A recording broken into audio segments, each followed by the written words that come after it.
Hello. কেন phone করছিস? না, তুমি কি বললে একটু আগে? কি হয়েছে? কি একটু আগে কি বললে? কিছুই বলিনি আমি। কিছুই বলনি তো? না, কি ঘর করতে দেবনি আর ব্যয় হতে দেবনি কি বলতিছো তুমি? কিছুই বলিনি। কিছুই বলনি তো? না। আচ্ছা ঠিক আছে। এই হলো রাধুমানের ছেলে, ঠিক আছে? হ্যাঁ, তোকে জানো তো। হ্যাঁ, এবারে বলো। হ্যালো, হ্যাঁ বলো। একটা কথা শুনে রাখ। হ্যাঁ, হাতি চালাচ্ছে না, মেরে দিয়ে জেল খাটতে জানিস তো? ও সব এঁড়ার মাথা মরে, এঁড়ার ডগায় ওরকম ছেলে থাকে। তুমি বলো এবারে। আচ্ছা, ঠিক আছে, ঠিক আছে। এর মাথায় থাকে কি কোথায় থাকে হ্যাঁ, সময় বলবে। সময় তুই মোর বাল ছিঁড়ে নিবি। এবারে বল। তো ফোনটা করছি কেন? তো বকাচোদা তুই লোককে দিয়ে ফোন করা উঠু বাড়া, তারপরে আমি কল করবানি তোকে? আচ্ছা ঠিক আছে, এ? কিন্তু আরে একবার কাল দিয়ে কল একটা লক করতে হ্যাঁ, তো লক করে দেবো তো তোকে আবার। লক করে দিবি বকাচোদা, তার মানে মোকে ভয় পাও?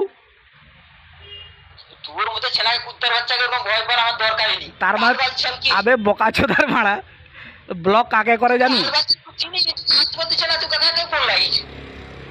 ব্লক কাকে করে জানো তো? তোকে আলতু ফালতু ছেলেকে ফোন করিনি তো। আলতু ফালতু ছেলে বলে তোর শুয়ার বাচ্চা বলে তোর আলতু ফালতু মুখে ভাষা বেরাচ্ছে। আবার বলে শুয়া। বংশের ঠিক নেই, বংশের ঠিক নেই, বাপ মা বংশের ঠিক নাই যদি তোর বাপ আসলে কেন রেখে না ব্যয় দিতে? ওই বোকাচোদা ওই। তোর বাপ মা সেটা ভুল আমি কি যদি আমি কি বলি দাদা, বাপ মা কিস্তি শিখিয়েছে।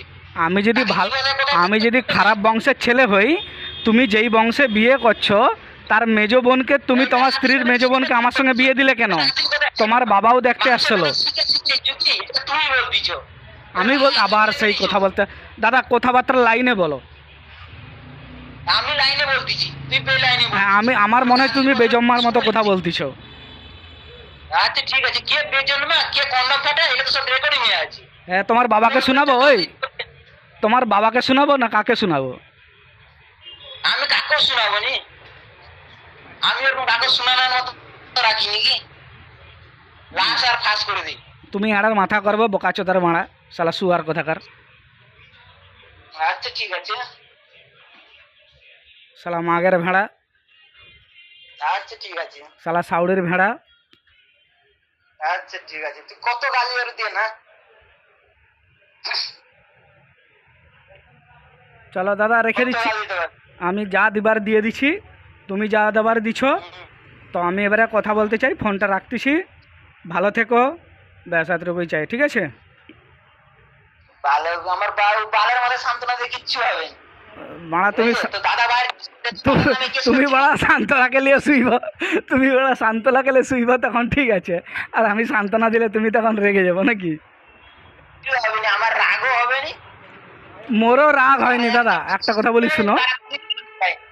এক চাপড়ে যারা মশা হচ্ছে তাকে কোনদিন বলেনি, ঠিক আছে, কাকে কোনদিন বলেনি, তারা করে দিয়ে দেখায় কি, আর কাকে কোনদিন হাল্লাও করেনি। আচ্ছা চলো, আমি আমার এই কথাগুলো সাইডে রাখিনি দাদা, একটা নতুন করে কথা বলি। তোমার সঙ্গে তো বিয়ে হওয়ার পর থেকে মোর ভালোভাবে বন্ধুত্বের মতো পরিচয়। হ্যাঁ, ও আমার সাথে পরিচয় নেই, আমি পরিচয় নয়। ঠিক আছে। তোমার বউ তোমার ঘরে পুরা মাথায় তুলে রাখছে তোমার সংসারকে। তুমি মোর ঘরে অশান্তি লাগিয়ে তুমি আর তোমার বাপ। শুনো, আমি যেটা স্পষ্ট কথা বলতে চাই, আমি যখন তোমার সঙ্গে ভালোভাবে কথা বলতে চাই, ঠিক না?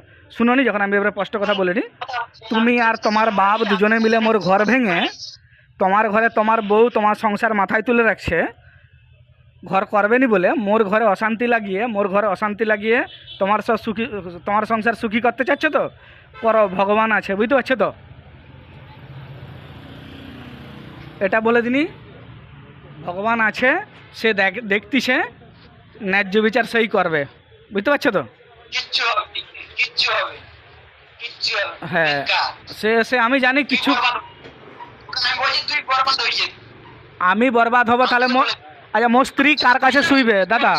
আমি তোকে অভিশাপ দিলাম আজকে, আমি তোকে হে ঠাকুর অভিশাপ দিলাম, উত্তম মাইতি যেটা বরবাদ কুত্তার রাস্তায় জিন্দেগি যায়। আমি তোকে এই অভিশাপ আমি ভালো শুদ্ধ মনে দিলাম। আমিও জানি তুই বাড়া 3-4টা ছেনা মারছু না এখানে বেটা দেখে দেখে, তুইও যেন কুত্তার খোলাই যাও।